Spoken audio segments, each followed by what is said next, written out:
Ya ya ya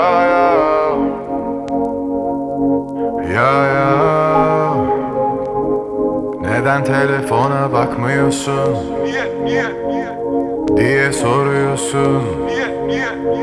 Benim de bir hayatım var, olmasın istiyorsun. Bak gidiyorum, gidiyorum. Bir daha geri dönmüyorum, bir daha geri dönmüyorum. Açıldı düğüm, son çözüm. Artık gidiyorum, geri dönmüyorum. Kendime yeni bir yol arıyorum. Gidiyorum, gidiyorum. Geri dönmüyorum, geri dönmüyorum. Hep benden istedin, hep benden istedin. İşler değilsin istemedin. Ne oldu bak haline. Yolunda gitmeyen neydi artık bir sorsan. Karşındaki de insan bir kafa yorsan.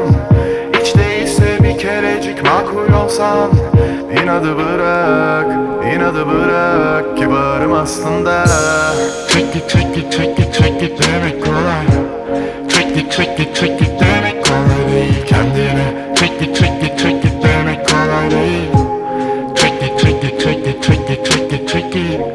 Sanıyorsun basıp gitmem etmeden bir ton küfür. Umrumda değil, suçlu kim bilsinler benden ötürü. Yanlış yerde dur, yanlış yerde ölmem. Kafam güzel gidiyorum, ayık dönmem. Hiçbir ders çıkartmadım.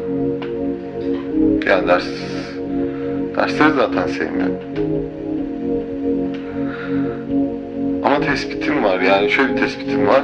İstekler hiç bitmiyor ve herkesin istediği olursa kimsenin istediği olmaz gibi bir şey var hep beynimde. Yani herkes devamlı bir şey istiyor. Ufak çocuklar büyümek, yaşlılar gençleşmek, A noktasından B noktasına gitmek, B noktasına gidince C'ye gitmek, C gelince D'ye gitmek. Öyle bitmiyor.